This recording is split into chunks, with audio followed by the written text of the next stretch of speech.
Hello and welcome to the DGTL Growth podcast, where marketing leaders share real wins and the challenges behind them. I'm Suse Barnes.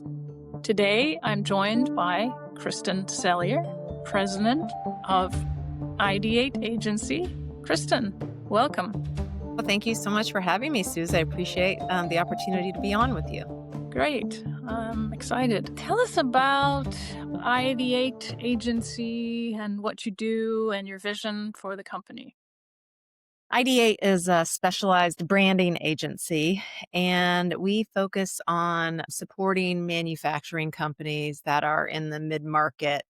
And they're an often overlooked industry, not super sexy. There's a lot of blue collar founders, and a lot of times they've stayed away from marketing. And we try to help those types of people utilize brand and marketing as a competitive advantage and help them increase their business value and ultimately help them prepare for a successful exit if that's what they plan to do.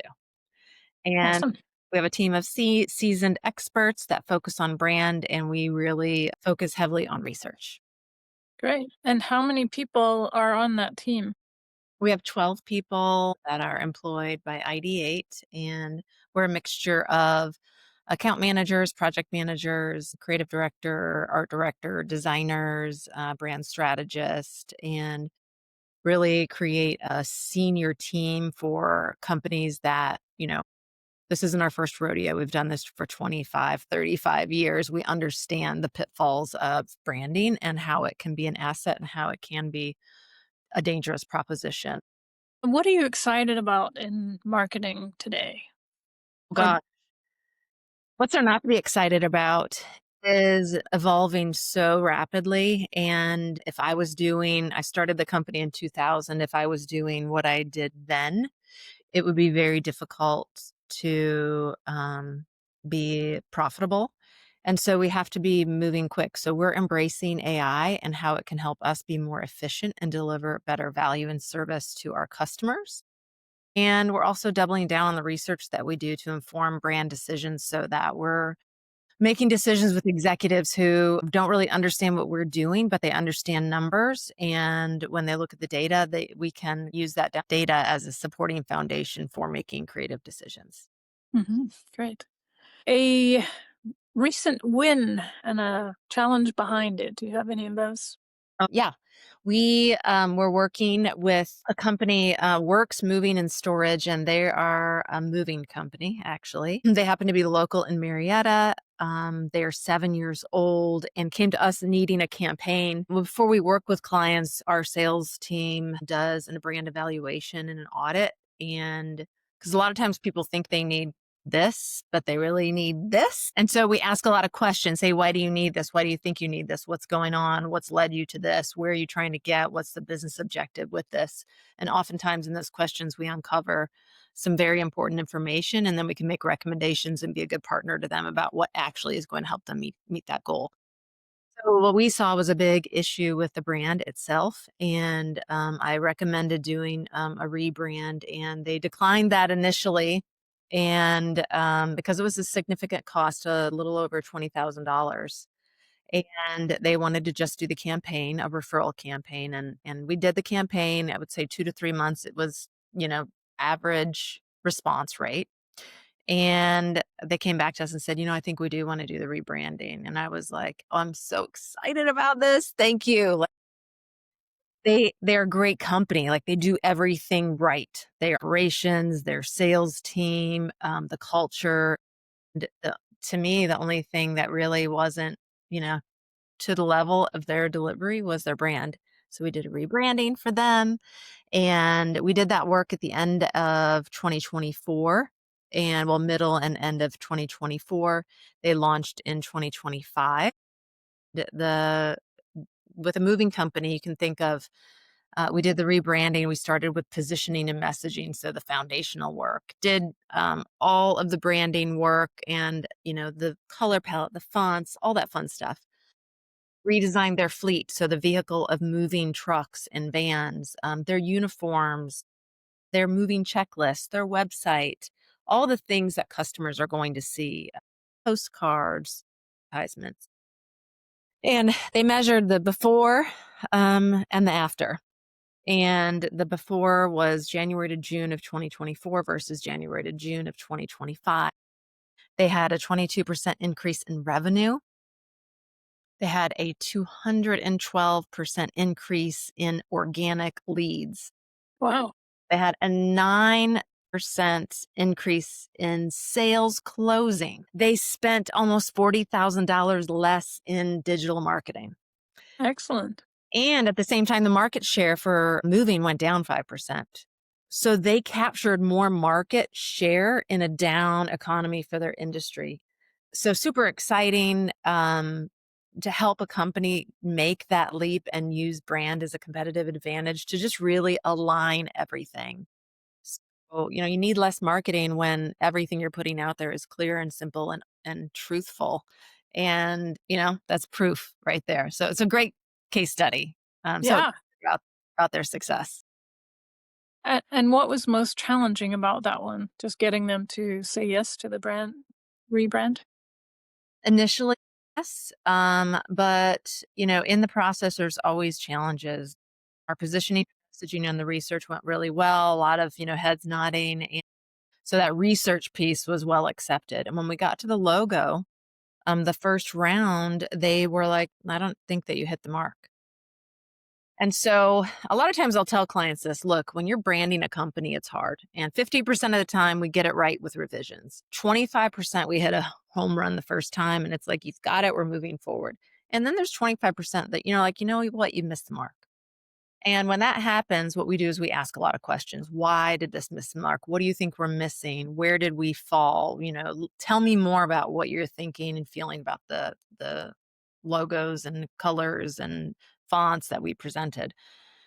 So what we found from them is they really wanted something that was much more personal and related to the fun. They bring fun to moving. Think about it. Moving is like the most stressful thing in the world, and their employees, their experience is really fun.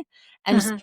though the logos came across as professional and improved and modern, they didn't really evoke that intangible culture that was happening on a job site. So we went back, we iterated with them. We spent more collaborative time going back to the drawing board with sketches and showed them, what we were looking at as the creative directors and walked them through why we would pick these. And then made the selections, executed that next round, and they picked one of those as the winner. That's hard when, you put out what you think is going to be accepted and is great work, and the client's like, I don't think so. But we, aren't like our company is like, you know what, we're going to listen. And when you say no and it's not right, we're going to ask a lot of questions to figure out what was missed because we're human. And I think that speaks a lot to our character, that we're not going to give up, that we're going to deliver something that is going to work and then look at the outcome that happened. So it's a failing, but I guess they say that many times when you fail, it's not about falling down, it's about getting up each time. And so it's just a matter of being resilient and not taking it personally, but taking it as this is a business that needs to be successful. How do we make it and do our work so it's better for them? I love that. Talked to another guest recently who said that his motto is three words like Nike. It's whatever it takes. Yeah. Yeah.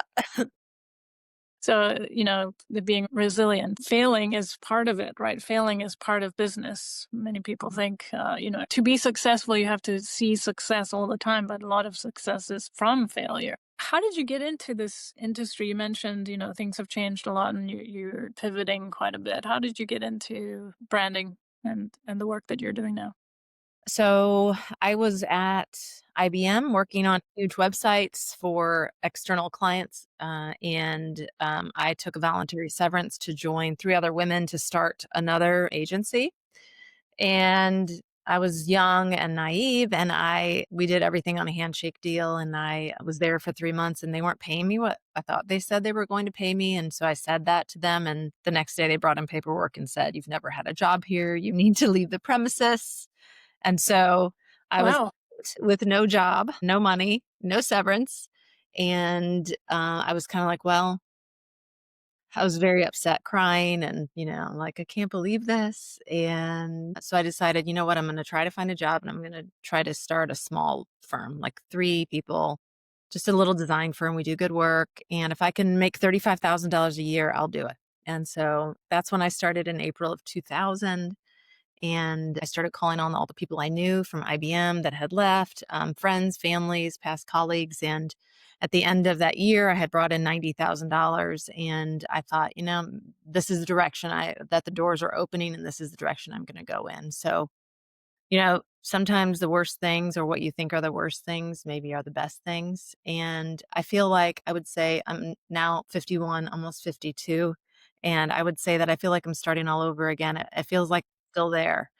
And because with the change, it's really hard to keep up. And I thought at age 50, age 51, you coast to the end.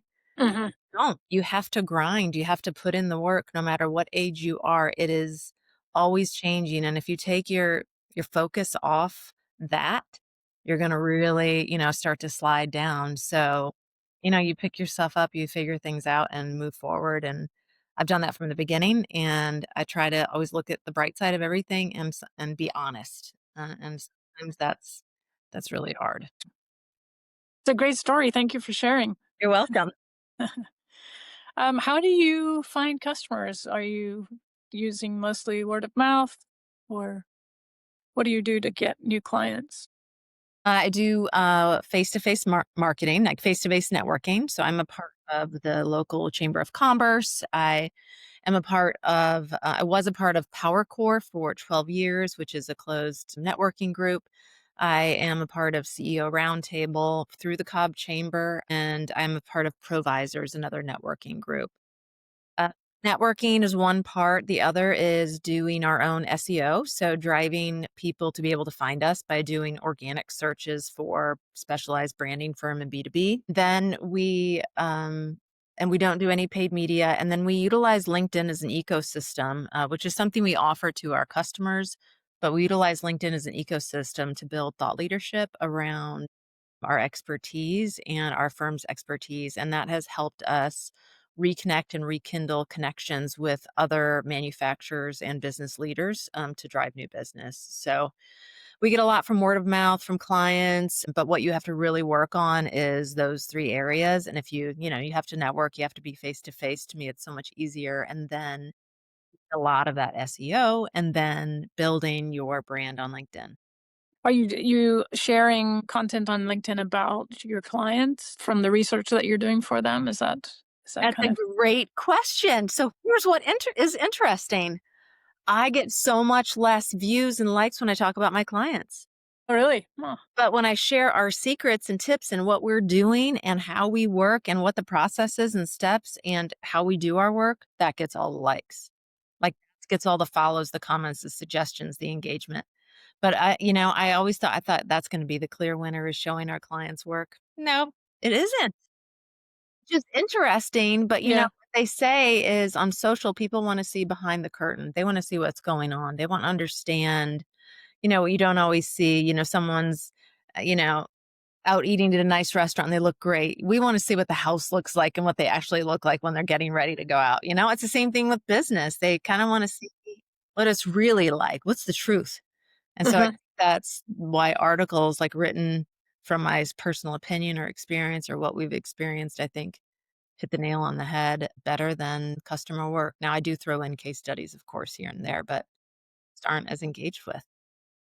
Super interesting. Mhm. Do you think that's part of the authenticity trend? People are looking for more authenticity, especially because of social. I believe so. I think people want connection now more than ever. There's a lot of trash out there. Like, people are creating content with AI and not really a face behind it. And I think vulnerability and being honest and giving away what you charge for is more important. So that connection, that's why I said want a face-to-face networking, because it's really hard to connect with someone, if you never see them, Yeah. and really build rapport, like show that you show up on time and you're committed to doing this and you are consistent, and face networking, it really is a good platform for that. And I think there's a lot of people still in their pajamas, not putting on pants and doing Zoom meetings and, I think a little bit phoning it in, you know? So when you're in a face-to-face meeting, you can't do that. So, at least it shows that, hey, you're willing to put on some pants and drive where. But yeah, I think there's a lot to that. And I've been doing it for a long time, but it's not like you've done it and you're done. You still have to No. keep doing it. I really wish it was, but it's not. It's like running. I run all the time. You can't take 2 weeks off and pick up where you were at. I mean, you literally lose it as soon as you stop running. Yeah. And that's frustrating. You're like, can't I get there? But no, you can't. That's a great analogy. I run too, and I definitely know if I'm not running 3 times a week, I can feel it. Right. Right. You run How far do you run? Do you run marathons or 5Ks? I'm usually running 3 to 6 miles, something in that range. I ran the Grand Canyon in 2023, and then I, did rim to rim, so that was my longest. I did 30K that year. It was something I wanted to do after I lost my, parents, and it was wonderful. I will say I'm not too much of a distance runner, Mhm. like that far. I like it, but it's hard. It's hard on your body. Yeah. Yeah, and harder as you get older. Yeah. Yeah. For Yeah. sure. Let's see, what innovations are you looking forward to, or do you think about innovating? I think that AI has the ability to help small and mid-market businesses stand at equal weight as some of the larger enterprises. So I think there's going to be new opportunities coming around the corner to allow a competitive advantage if clients are willing to, make some changes and do some pivots. So just like this LinkedIn, what I was just talking about, it's just me. But if I write really thoughtful content and I promote it well, I'm going to get a wider, you know, group of people. So I was listening to the marketing school podcast today on my walk, and they were talking about how live streaming, I think it was on YouTube, is something that they're pushing right now versus the, not live videos. And they were talking about utilizing YouTube and really putting a lot of good content out there. And it's funny because YouTube has been around for a while. But when you think about small and mid-market businesses, customers have a certain ability to do work and they have to outsource some. But if you can lean in and you've got a client that they're great spokespeople for their business, you can help them build a lot of content that's going to position them correct. And you can utilize the channel. You don't have to be on everything. So, I think if people are able to learn some of these new technologies or let me see, embrace them and focus on one versus many and really get deep into that, I think it'll really help drive brand awareness for them. Mhm. I've been hearing that video is particularly good also from a generative engine optimization standpoint, so SEO, and then the AI tools are Mhm. also looking at video. So I imagine that's part of it. Did they talk about that at all? They didn't. They talked about a lot of it's called GEO, I guess, and AEO and through all that. They said a lot of it's really fake news because it's just people are taking credit for work that was done a while ago. So the companies that are coming ahead in AI search are really coming ahead because they did really good work for it, Mhm. not because this AI, this new software did anything for them. It's because they were already ranked highly because of the credibility of their brand and their so yeah, I think there's gonna be a lot of, like, not real things that people might get scammed about. So it's gonna you have to be careful, and that's why it's important to hire an expert, a professional who can be able sniff that out and know what's coming through and know what to trust and know what not to trust.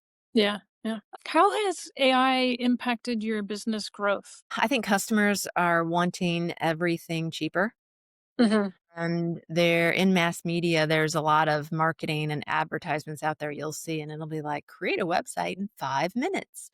And that's Framer, and then MailChimp is like, "Create your email campaign in 5 minutes." And yes, those things I'm sure they can be done, they're not lying, but are they done at the level that matches the brand in terms of tone, in terms of brand image, in terms of how they, customer experience. Is it really delivering the correct message, using the right images? And if not, it's harmful for the brand.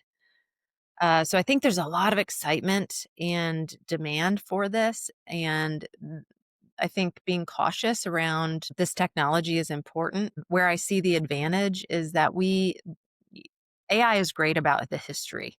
So it's not going to invent something new, and it's not going to do work on its own. So it's AI plus human where the real magic is. And so I love using Perplexity. It's great. It's deep research. It's not one of the large language models. It's focused on research. And since we're a research firm, that's the AI that I picked up on. What I love about it is I can take manuals, I can take huge documents, I can take Google Analytics and put it into there and write a really good prompt about what I'm wanting it to analyze for me. And then it gives me information. And so I can spend a lot less time analyzing documents and reading transcripts and looking through websites and competitive websites to get some information. So I have a starting point. So I think the advantage is for us. But our clients are starting to know that, hey, you can spend less time doing this. So we don't, we either want to get things done quicker, like, hey, let's launch this campaign in a week, or they want you to do things for less money. So we have to prove our value. And I think that's where the strategy comes in and where the research and the importance of the brand being real and authentic, like you said, is going to be even more important. Mhm. Um, a quote that I like about, AI and people using it is, "The music is not in the piano." Exactly. Oh my gosh, that is so good. That's exactly it. Yeah. Yeah, I mean, it's hard for people to see, but when they try to do it themselves or try to get the value without somebody who knows what they're doing, they won't be able to do it, right? It doesn't happen without somebody who is an expert in their field. Right. So I think that's what I'm hearing anyway. I think it's, people like have this expectation, oh, it's going to be much cheaper, but actually you still need your professionals, your experts to be using the tools effectively to make the difference for you. And so I think it'll even itself out eventually, I think. Mhm. Yeah, yeah. It's hard though now as a marketer. Yeah. Yeah. Mhm. What's working well for you right now and what has been frustrating? And you alluded to it somewhat, but maybe there's some different things. Right now we're noticing soft sales, and this isn't just for us, it's for our customers. People are really taking a long time to make buying decisions. So what used to take 3 months now takes 6 months. And I think there's this cautious nature because of this, like, it's like never ending uncertainty about the economy. It's like, when is the shoe going to drop? And Yeah. I think business owners, because they're risk adverse, mostly, they have to be really comfortable parting with their money and know that it's a good investment for the business. So, it just takes a lot more time, and we're noticing that, and it's important now to really position yourself as an expert and trustworthy and have a lot of legitimacy in your content and your websites. So one of our clients they make jetters. Their company is Harbin, and their jetter is more expensive than a lot of their competitors, and because it's better made. All the competitors offer a 1-year warranty, and they decided that they were going to offer a 2-year warranty. And so for them, really doubling down on durability, reputation, this is, built tough, it's going to last. And leaning heavy into that is going to be important because they are, hey, don't take our word for us. Look at our customer. And so they had this great case study that came in. Zern Plumbing had one of their Harbins for 21 years, and they came to buy another one. And they said, "Oh, are you coming to replace it?" They said, "No, we're coming to add." So they're continuing to use the 21-year-old Harbin, and they bought another one because now they have so much capacity, their one Harbin can't handle it all. And so now they have 2. Fantastic. Think about dishwashers, washing machines, refrigerators. They die like 5, 10 years. They just don't last. And this machine has operated for 21 years, and it's going to continue operating. And they didn't replace it. They added to it. And in our world, there's a lot of things that are just like not well made. And this is a company that has something really well made, and they're standing behind their name. So that stood out to us as, a way to help them differentiate and also, be great, you know, be great at what they do. I mean, that's a great Yeah. business. What is a jetter? I don't think I know what a Jetter is like a super powerful pressure washer. okay, okay. Think about a jetter. It's like there's a huge water machine behind it. It's a lot of times on like trailers behind a truck. And theirs goes into sewers and drains and cleans out the drain. Ah, So you'll see the this long hose pull away. It's a very strong pump and engine to make this work. And then it goes into the drains and sewers and it has like a pulsing. So it's not just spraying water, it's pulsing and moving to remove the clogs and the drains. And so it's used in municipalities, it's used in like factories, think like poultry factories where they're butchering chickens and cleaning floors, plumbing. Think of all the backed up drains and sewers. Yeah, that's what a jetter is. Yeah. And that's the other great thing. I get to learn so many things that I didn't know about. And, all of our clients, it's a lot of fun. yeah. And you say I think my nephew always talks about built-in obsolescence, right? Yeah. Things get made and they're sort of built to break after a few years so that people buy another one. Mhm. So, having a quality product that people can rely on, especially in manufacturing, I imagine is a strong point of difference and something that, big businesses will appreciate. Yeah, absolutely. Yeah. Where do you want to be with your company in 6 to 12 months from now, Kristen? We're looking to bring on some new clients. So our clients, we had a few clients that were acquired, which is what their goal. They achieved their goal, and unfortunately, we didn't win the business with the acquiring company, which is typically the case when they're acquiring a brand. The agency doesn't get to go along with them. So, although our clients were very successful and graduated from id8, we're needing to fill that pipeline. Looking for like-minded customers that are in manufacturing and looking, maybe in 5 to 10 years to sell, and really helping them grow like we did the customers that sold. So, it's a fun process, and we don't work with everybody, we're pretty particular, and so we're trying to find a value alignment with new clients. And then the second part of it is our team is focusing on, we have different individuals focused on technologies and being expert in specific technologies. So we have pinpointed some technologies that we want internal experts. And so while we're going through this process, we're leveling up with new skills and expertise within our office and encouraging our team to have those learnings, go to conferences, and learn as much as we can right now so we can be an even better value to our customers. Yeah. Well, staying ahead of the curve. Yeah, that's the goal. If you could solve one major challenge today, what would it be? Sales elongation. I want sales cycles to be shorter. That would be it. Mhm. I've heard from 3 customers, "Hey, let's wait till the spring." And, we're like, "Hey, let's start now." And so if I could solve that, that would be wonderful. So, Is it unusual for people to be saying that in Q? it is very unusual. Yeah. They're usually focused on budgeting for 2026. They're spending their marketing, budget that they had for 2025 because they wanna make sure they get that same or higher budget next year. So it is very interesting, and we usually have customers that wanna finish projects before the start of the year. So it's very unusual for November to be in this position. Talked to some other marketers, and it's both ways. So I really don't think it's an economy thing. I just think that we've gotta grind harder and work harder to find those right clients. They're there. We're in the Atlanta market, and we work nationally, internationally, and there's so much business out there. It's just finding them. So, yeah. Do you have any predictions for what 2026 will look like for marketing, branding agencies? I think there's gonna be a lot of work in the software and technology realm. A lot of new companies that have some kind of AI angle, and there'll be a lot of startups and venture money in that. And so a lot of agencies will be focused on that work. I think AI will become and AI workflows will become part of the staple of agencies where they're integrating multiple AIs within their workflow to shorten the creative time. So they're still doing the creative work, but they may be utilizing different AI tools to speed that up and the process. So I think that's number one.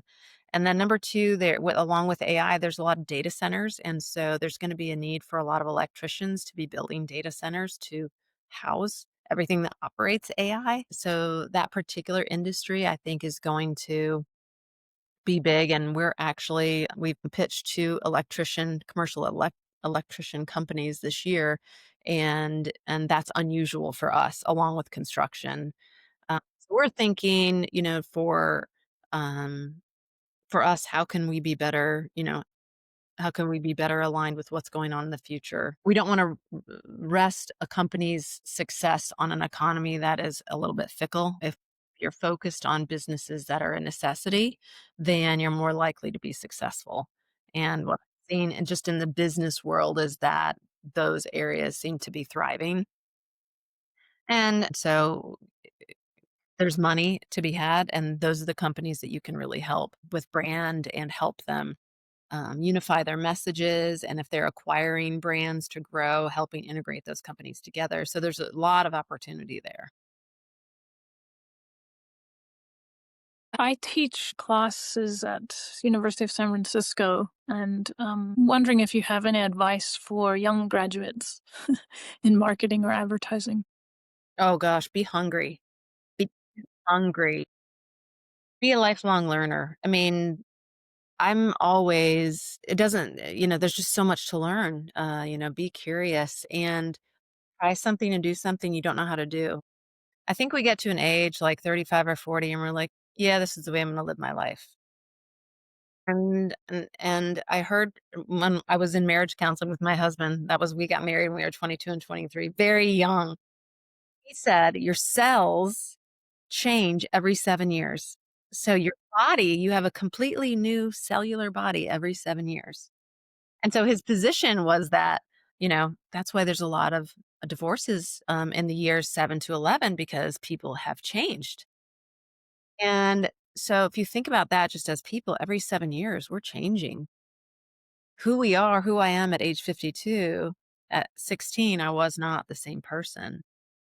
And so that hunger and that curiosity to learn and know more is so important. And, the other thing is, I think schools, especially younger schools, they're like, students do this and they do that. This desire to lead and guide and be resourceful and figure things out and not have to be told what to do, that entrepreneurial spirit, I think is missing, almost like drilled out of our kids. And so, they have a spirit for entrepreneurial, whatever, do it. Like really go for it. Try it because the skills and the experiences that you have will help you become a better creative. Like we all thrive on our history. I grew up sewing, I grew up on a farm, and I utilize my life experiences as a creative.